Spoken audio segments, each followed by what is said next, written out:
한 주간도 평안하셨습니까? 이 워싱턴은 봄 날씨가처럼 날씨가 아주 좋아졌습니다. 산더미 같이 쌓였던 눈들이 이제 거의 다 녹기 시작을 합니다. 추웠던 겨울 날씨, 우리도 좀 더 영적으로 활기를 좀 찾았으면 하는 마음에서 오늘 수요 세속성자 X 이야기 35번째입니다. AI 시대의 설교를 고민한다 라는 주제로 사도행전 10장 34절부터 시작해서 43절까지를 논하고자 합니다. 9장 후반부터 이어져온 하나님의 계획, 이방인들에 대한 하나님의 구원 계획이 이제 소개되고 있는데, 여전히 이제 유대주의와 율법에 익숙한 베드로의 편견이 그것을 가로막고 있었지만, 결국에는 베드로의 순종에 의해서 이제 걸림돌이 걷어지죠. 그리고 이방인에게도 복음이 전해질 토대를 마련하는 거룩한 계획이 이제 10장에서 절정에 이르게 됩니다. 이 절정은 이방인 고넬료의 만남을 통해서 이방인들에게 복음을 전할 기회를 얻게 된 베드로가 드디어 이제 입을 열어 복음을 설교를 하죠. 베드로의 마지막 설교입니다. 오늘은요. 그래서 9절 묵상에 들어가겠습니다. 34절과 35절을 보십시오. 베드로가 입을 열어 말하되 내가 참으로 하나님은 사람의 외모를 보지 아니하시고 각 나라 중 하나님을 경외하며 의를 행하는 사람은 다 받으시는 줄 깨달았도다. 베드로의 고백입니다. 하나님은 사람의 외모를 보지 아니하신다라는 말 우리 잘 쓰지요. 이 말은 고넬료가 워낙 인물이 좋아서, 명성이 좋아서, 또한 고넬료가 외모가 안 좋아서 이런 의미는 아닌 것 우리 잘 압니다. 이 말이 이런 의미겠죠. 하나님은 사람과 사람 사이의 절대 벽, 편견, 관계의 벽, 그걸 놓지 않는 분이라는 의미이죠. 사람과 사람 사이의 벽은 인간이 만들죠. 그것은 결코 하나님 원하시는 것이 아니라는 겁니다. 인간들이 세워놓은 이 벽을 이제 드디어 베드로가 이제 발견한 것이죠. 여기 의를 행하는 사람, 이건 예수님을 믿는 것이죠. 그 앞 구절에 보시면 하나님을 경외하며 라는 것은 믿음이 아직은 없는 사람들, 하나님을 두려워하는 사람들이겠죠. 이방인들, 이방인의 신실한 자들이요. 그러나 여기서 의를 행하는 사람은 예수 그리스도를 믿음으로 이제 받아들인 사람입니다. 여기서 받으신다는 표현은 어떤 표현이냐면요, 구약에서 희생 제물에 사용할 때 썼던 표현이에요. 오늘도 우리가 예배를 하나님 받으신다 이럴 때 쓰는 표현이죠. 깨달았도다. 베드로가 깨달았다고 합니다. 이 말은 카탈람바 노마이라는 뜻으로, 이 단어로 이건 붙잡다, 내 것으로 만들다는 의미예요.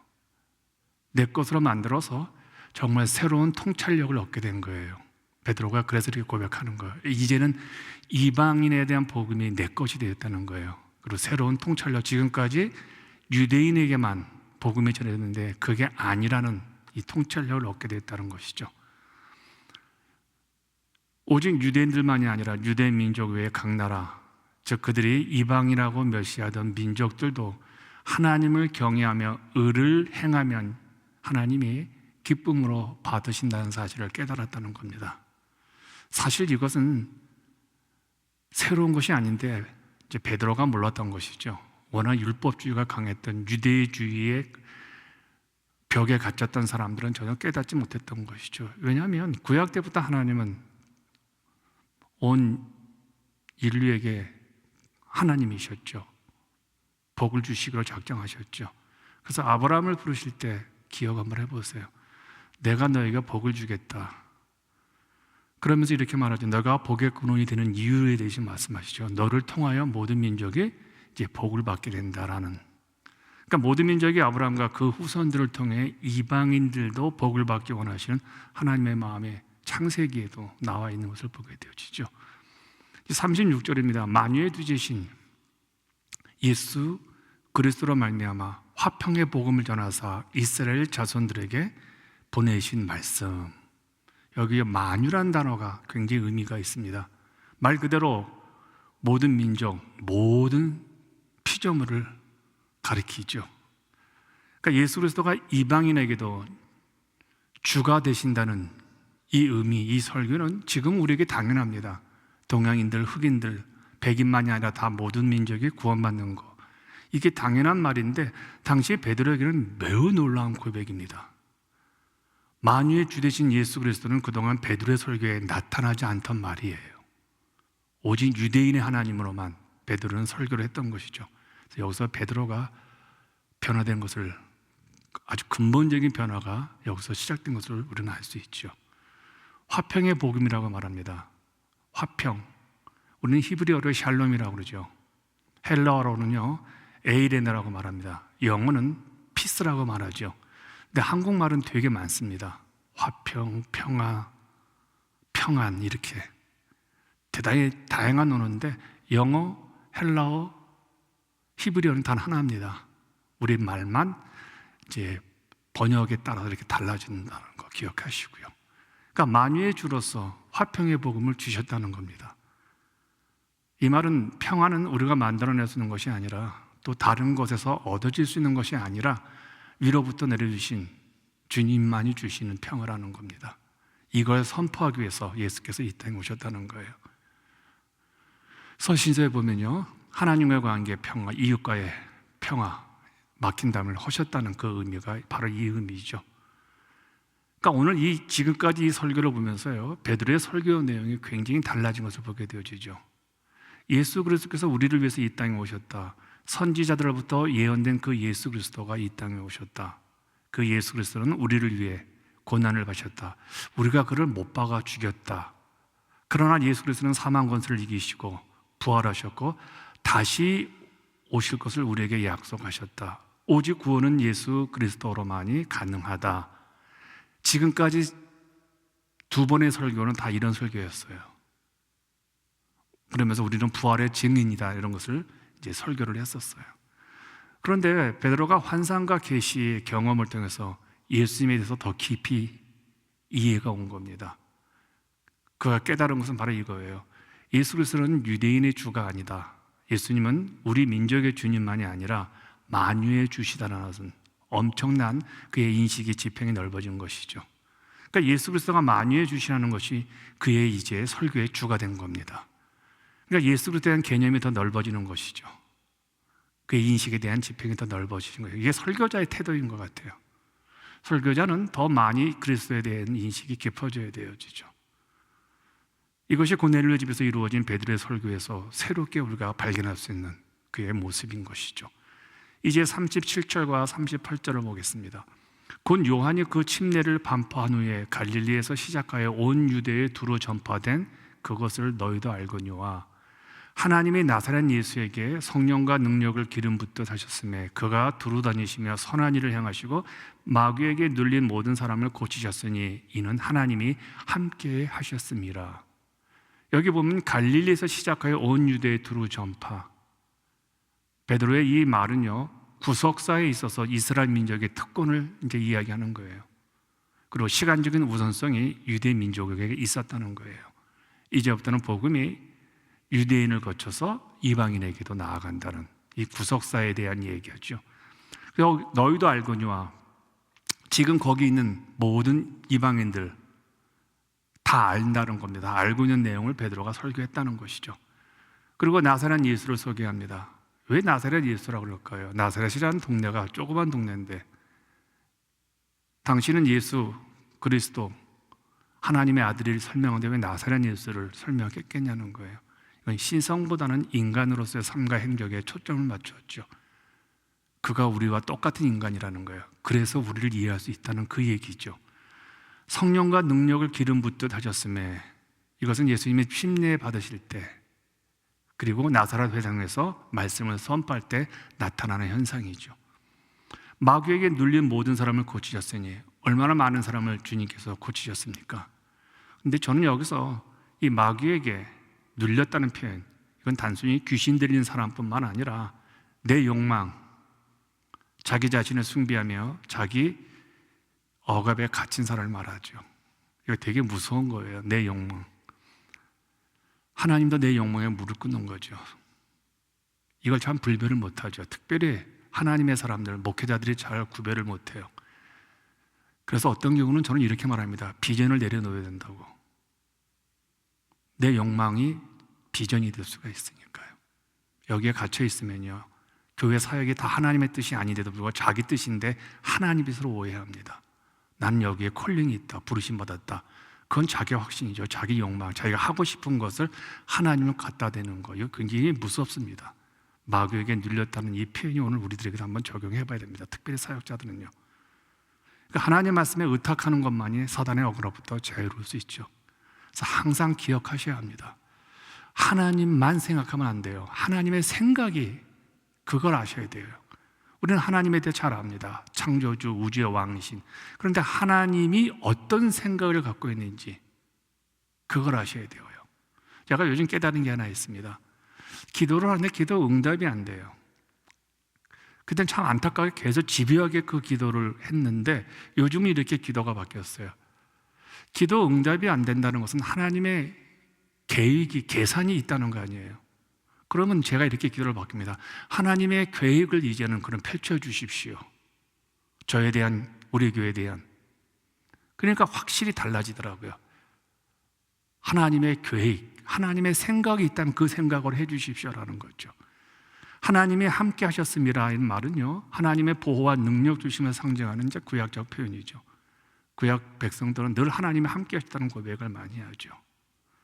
그러므로 이 표현은요, 예수님에 대한 이야기는요, 예수님은 한 인간으로 오셔서 우리와 똑같은 경험을 하심으로 우리들이 인간이신 예수님을 본받아 살 수 있는 이제 신앙적 토대를 이제 마련한 것이죠. 나와 똑같은 인간이라면 내가 그분을 닮아갈 수 있겠구나라는 우리의 자신감을 부여해 주는 거죠. 39절과 42절입니다. 우리는 유대인의 땅과 예루살렘에서 그가 행하신 모든 일의 증인이라. 그를 그들이 나무에 달아 죽였으나. 40절입니다. 하나님이 사흘 만에 다시 살리사 나타내시되 모든 백성에게 하신 것이 아니요 오직 미리 택하신 증인 곧 죽은 자 가운데서 부활하신 후 그를 모시고 음식을 먹은 우리에게 하신 것이라. 우리에게 명하사 백성에게 전도하되 하나님이 살아있는 자와 죽은 자의 재판장으로 정하신 자가 곧 이 사람인 것을 증언하게 하셨고. 여기 증인이라는 표현이 있죠. 예수의 죽으심과 부활에 대해서 베드로는 자신이 증인이라고 선포하는 겁니다. 증인이란 본 것을 그대로 고백하는 자들이죠. 삶으로 드러내는 자죠. 여기 나무에 달아 죽였으나, 왜 십자가에 달려 죽었다고 하지 않고 나무에 달려 죽었다고 했을까? 이것은 신명기 21장 23절 때문에 그래요. 나무에 달린 자는 하나님께 저주를 받았습니다.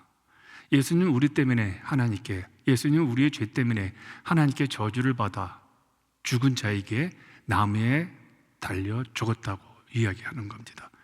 그런데 그분을 다시 살리사 이 예수를 하나님이 부활하게 하셨다는 것은요, 더 이상 예수가 죽은 자가 아니라 살아있는 자와 죽은 자의 재판장이 된다는 가능성을 지금 이제 이야기하고 있죠. 모든 백성에게 하신 것이 아니에요. 이게 참 특이해요. 부활하신 예수님은 모든 사람에게 나타나신 것이 아니잖아요. 미리 택하신 자들에게 나타나셨다는 거죠. 그래서 바울도 이 고백을 이어가죠. 부활장이라고 하는 고린도서 15장을 보면요, 사도들에게 먼저 나타나시고 500여 형제들에게도 나타나셨다라고 바울도 이야기를 합니다. 그러니까 모든 사람에게 이 부활의 주님이 나타나지 않았단 말은요, 주님을 온전히 따르고 섬기는 자들에게만 주님의 부활이 나타났다는 거예요. 이건 오늘도 여전히 적용되는 말씀이죠. 재판장, 예수님은 죽으시고 부활하심으로 우리를 구원하실 뿐만 아니라 이제 한 가지 더 주님의 작업이 하나 남아있죠. 재판하신다는 겁니다. 다시 오셔서 심판하신다는 거죠. 그 말이 재판장이죠. 여기서 이제 조금 제가 묵상을 좀 해봤습니다. 예수님이 처음 오셨을 때는 하나님의 사랑으로 오셨죠. 우리를 구원하기 오셨잖아요. 그리고 두 번째로 오실 때는 어떻습니까?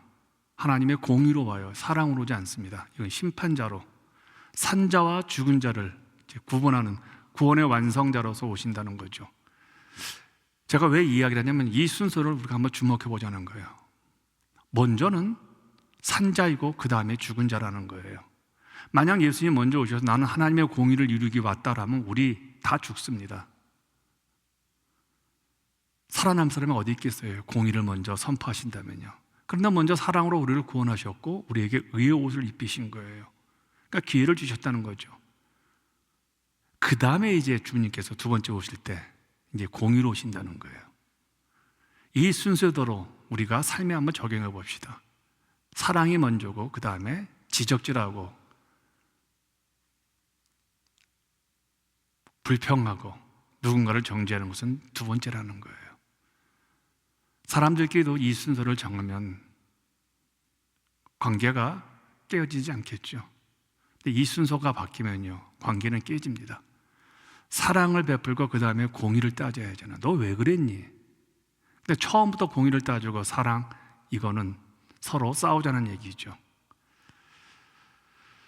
바로 이 부분 우리가 잘 새겨 드셔야 합니다. 이 순서가 바뀌면 어마어마한 영적 혼란스러움 찾아오죠. 이제 43절입니다. 마지막 절이죠. 그에 대하여 모든 선지자도 증언하되 그를 믿는 사람들이 다 그의 이름을 힘입어 죄 사함을 받는다 하였느니라. 모든 선지자도 그에 대하여 증언하되, 이 말은 구약 성경 전체입니다. 당신은 율법과 선지자겠죠. 이분들이 예수 그리스도의 오심과 구원 사역을 예언하고 있다는 겁니다. 그를 믿는 사람들이 다, 그를 믿는 사람들이 다, 이 표현은요, 누가복음과 사도행전 여기에서만 이제 소개될 정도로 굉장히 독특한 표현입니다. 그를 믿는 사람들이 다, 예수만 믿는 사람들이 다. 이건 뭘 얘기할까요? 구원의 조건은 민족, 혈통, 외모가 아니라 오직 예수 그리스도를 믿는 믿음이라는 겁니다. 그래서 그를 믿는 사람이 다라는 표현을 쓴 거예요. 그래서 이것은 유대인뿐만 아니라 이방인, 특별히 고넬료 가정에게도 구원이 동일하게 적용됨을 베드로가 선포하는 겁니다. 그의 이름을 힘입어 죄사함을 받는다. 죄의 용서의 근거가 정확히 여기에 데피니션이 되어 있죠. 정의가 되어 있습니다. 죄의 용서의 근거는 인간의 행위가 아닌 예수의 이름입니다. 예수의 인격과 사역에 달려있죠. 우리의 죄사함은 예수의 인격이고 예수님의 하신 사역에 근거하고 있잖아요. 이 말은 오직 예수만이 죄를 씻고 하나님과 화평을 이룰 수 있는 유일한 길이라는 것을 베드로가 선언하고 있습니다. 베드로의 마지막 설교는요, 복음의 보편성을 우리에게 보여주죠. 구원이 유대인의 테두리를 넘어서 이방인에게로 확장되는 핵심적인 전환점이 이제부터 이 10장의 베드로의 설교에서 시작이 되는 겁니다. 구약의 예언이 예수 안에 성취되었으면 이제 누구든지 예수를 믿으면요, 죄사함을 받고 구원을 얻는다는 이 복음의 정수가 여기서부터 선포되고 있습니다. 이제 초대교회 세속성들이 우리에게 들려온 신학적 숙제, 오늘은 한 가지만 한번 우리가 좀 집중했으면 합니다. AI 시대의 설교를 고민한다. 저는 설교를 전공한 사람입니다. 존 맥클로라고요, 아마 미국에서 가장 위대한 설교자 중에 한 사람이었는데, 제가 다니던 서든 세미나리 건너편에 루이비 세미나리의 설교가 교수로 있었습니다. 후에는 이제 이분이 밴더빌트라고 남부의 하버드, 굉장히 유명한 신학교입니다. 하버드 대학과 견줄 만큼이요. 그 대학에 이제 설교학 교수로 갔는데, 저는 그분한테 이제 설교학을 이제 공부를 했습니다. 일주일에 2시간씩 그분과 함께. 이분은 미국식으로 이제 강의를 하시는 분이 아닙니다. 학생을 하나씩. 그래서 7명의 학생이라면 일주일에 1시간씩 아니면 2시간씩. 그러니까 저같이 영어가 딸리는 사람은 참 귀한 시간이었죠. 물어볼 수 있고 또 못 알아들으면 다시 한번 설명해 달라고 하는. 이 존 맥클로 교수한테 이제 설교학을 이제 공부했을 때 참 많은 인사이트를 얻었던 것 같습니다. 그러니까 오늘 본문의 설교는 이제 오순절 설교라고도 하죠. 또 솔로몬 행각 설교라고 하죠. 그 두 번의 설교에 이어서 이제 세 번째 설교입니다. 그리고 그의 마지막이라고도 볼 수 있습니다. 이방인 앞에서 행한 설교로는 처음이기에 초기 기독교의 복음의 메시지의 핵심 요약을 우리는 이해할 수 있습니다.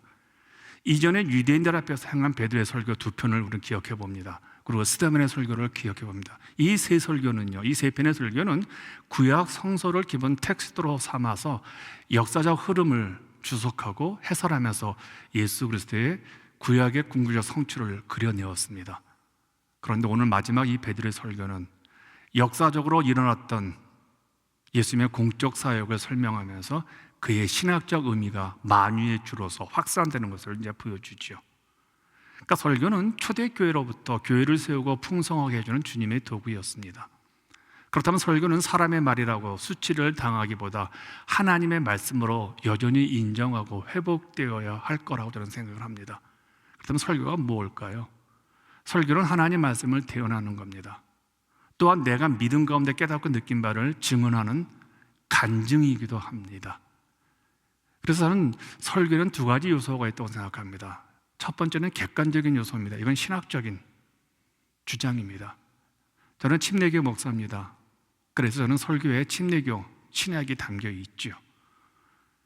그런데 두 번째 주관적인 요소가 있습니다. 설교는요. 이것은 설교자의 경험입니다.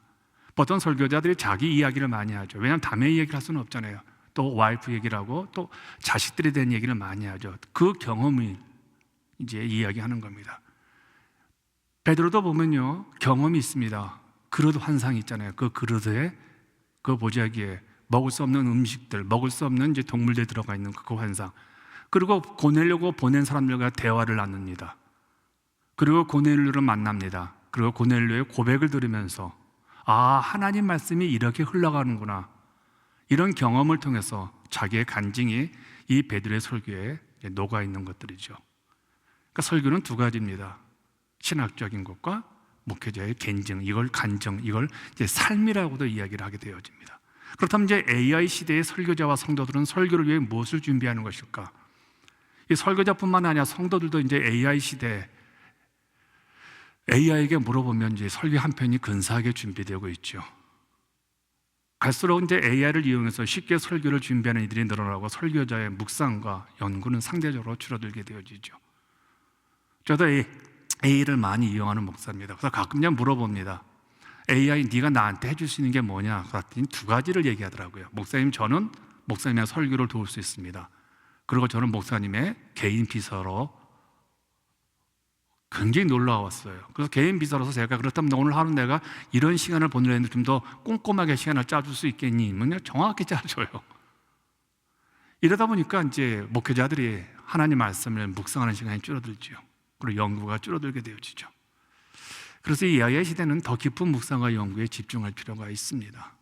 갈수록 설교자의 연구는 중요할 수밖에 없다고 저는 생각이 듭니다. 데이비드 스트레인이 이런 말을 했습니다. 하나님의 말씀만으로 우리에게는 충분하다. 다른 권위가 필요 없고 어떤 것도 하나님의 권위 위에 군림할 수 없다. 이런 배경에서 본다면요, 존 스토트 목사님이 말씀하신 게 맞는 것 같아요. 그분은 제일 먼저 강조하는 게 이거였어요. 설교자의 연구였습니다. 설교자는 말씀을 대신 받아 전달하는 전령이고 청지기임 확성기이기 때문에 말씀을 제대로 연구하고 묵상해야 된다는 거예요. 그런데 말씀을 연구하고 묵상한 것뿐만 아니라 이제는 자기의 간증이 필요하다고 그랬죠. 삶이 필요하다고 그랬죠. 왜냐하면 설교는 두 가지가 있다고 그랬잖아요. 신학적인 것과 본인의 개인의 경험이 있다고요. 그래서 마틴 로이드 존스 목사님이 이런 말을 합니다. 설교문을 준비하는 것보다 더 중요한 것은 설교자 자신을 준비하는 것이다. 무엇보다 성경을 드러내는 목회자의 삶이 중요하다는 이야기겠죠. 제가 곰곰이 한번 보니까요, 삶이 사라진 설교는 연기자가 되는 거죠. 위선자라고 말씀하고 있겠죠. 설교의 삶이 그리스도의 편지로 읽혀지는 은혜가 어쩌면 이 AI 시대에 더 필요할 것 같아요. 이런 말이 있습니다. 설교의 고통은 청중의 은혜와 비례한다고요. 많이 연구를 해야 됩니다. 한 명이 듣든 두 명이 듣든 천하보다 귀한 영혼들 앞에 설교하는 태도는 바로 이 모습이죠. 그래서 설교는 AI 시대에서 창작의 고통이 동반된 여전히 설교는 창작품입니다. 그럼 두 번째, 성도들은 뭘 준비할 거예요? AI 시대에 하나님은 설교자에게 자신의 기호와 양들을 위해 분명히 그들에게 맞는 목회자를 통해서 메시지를 주십니다. 조금 전에 제가 말씀드렸죠. 설교의 고통은 청중의 은혜와 비례한다고요. 설교는 창작의 아픔이라고 말씀드렸습니다. 그렇다면요, 설교를 듣는 청중들도요, 광산에서 금을 캐는 작업으로 모래를 가져가지 말고 그 광산에서 금을 캐야 합니다. 금 캐는 게 얼마나 어렵습니까? 산더미 같은 돌더미에 조그만 금덩어리밖에 없습니다. 그걸 캐기 위해서. 근데 많은 분들이 교회에 와서 돌덩어리만 가져갑니다. 시험 들었다, 친다. 과연 50분, 40분의 설교 가운데 정말 아픈 설교는 몇 쪽입니까? 한 문장밖에 안 됩니다. 1분도 안 돼요. 어떤 경우는 5분도 안 되고요. 근데 성도들은요, 금을 안 켜가고. 왜요? 노력하지 않으니까. 말씀을 읽으려고 묵상하는 훈련이 되어 있지 않기 때문에 그래요. 그래서 성도들은 설교에 들어있는 금을 캐가야 합니다. 그래서 제가 좋아하는 피터 드러커라는 분이 계십니다. 이분은 목사는 아닙니다. 이분이 이렇게 말해요. 내가 무슨 말을 했느냐가 중요한 게 아니라 상대방이 무슨 말을 들었느냐가 중요하다. 그런 것 같아요. 내가 이런 말을 했는데 상대방은 그렇게 안 들어요. 설교를요. 여기서 이제 설교의 질이 낮아지기도 하고, 설교가 사람들에게 친다 안 친다의 어떤 이분법으로 전락해버려요. 그래서 한 목회자가 몇 시간을, 아니 며칠을 두고 고민했던 설교를 성도들은 듣고 한마디로 합니다. 저건 치는 설교다, 저건 누구를 하냐는 얘기다, 얘기예요. 이게 바로 그 법에 피터 드러커가 한 말과 똑같아요. 우리에게는요, 주님 말씀은 선택적으로 들어야 하는 죄성이 있습니다. 그럼 우리는 죄성의 영향을 받고 있기 때문에 반드시 싫은 소리를 들어야 되어요. 성경에 뻔히 존재하는 책망과 회피의 메시지를 피하려 하면 안 됩니다. 주님은 우리에게 좋은 말, 위로의 말만 하지 않으셨지요. 부정하고 실패하고 시험 들어서 넘어지는 것은 우리의 본성이기 때문에 반드시 하나님으로부터 싫은 소리를 들어야 우리의 삶이 밸런스를 유지할 수 있다는 거예요. 그래서 이 AI 시대에는요, 내 목사로부터 철저하게 하나님 말씀 훈련하는 방식과 그런 은혜를 받으셔야 합니다. 이것이 영성의 바른 태도라는 것이죠. 그래서 저는 이렇게 문장 하나를 제가 만들었습니다. 교회의 영광은 하나님의 종들이 제대로 연구하고 묵상한 설교를 선포하고 신자들이 기쁨으로 순종할 때 하나님의 영광이 온전히 드러난다. 우리가 AI 시대 이 부분을 조금, 하나님의 영광이 어떻게 설교에 드러나는지 좀 고민해야 될 것 같습니다. 자, 세속 성도에 들려주는 숙제로 물려준 기도 제목을 두 가지로 같이 나눕니다. 첫째 기도 제목입니다. 베드로의 설교가 그 이전과 비교해 확 변한 이유는요, 하나님의 말씀에 순종한 이유였습니다. 순종은 여전히 진부한 우리의 교회의 주제일 수 있지만요, 성경은 여전히 변하지 않는 우리에게 요구되는 진리입니다. 모든 삶의 순종을 최우선 두고 신앙생활을 할 수 있도록 우리 한번 이 시간 기도해 보십시다. 두 번째 기도 제목입니다. AI 시대의 설교를 우리가 한번 고민해야 합니다. 하나님의 집을 완성하려면요, 숙련된 일꾼들이 필요합니다. 서투른 일꾼들 말고요. 숙련된 일꾼들은요, 결국은 설교자와 청중입니다. 하나님은 교회에 말씀을 주셨기 때문에 그래요. 우리를 하나님 말씀을 대언하는 설교자로 삼으셨다면 우리는 설교에 최선을 다해야 되고, 우리가 또한 하나님 말씀을 듣는 청중으로 하나님이 택해 주셨다면 그보다 더 큰 특권이 없으면 잘 알고 나에게 허락되어진 그 목회자에게 설교를 잘 듣고 그대로 잘 전하는 그런 삶이 되어야 한다는 것이죠. 우리 함께 같이 기도하고 다음 수요일 날 뵙겠습니다. 같이 기도하겠습니다. 이 두 가지 기도 제목을 놓고 간절하게 하나님 앞에 기도합니다.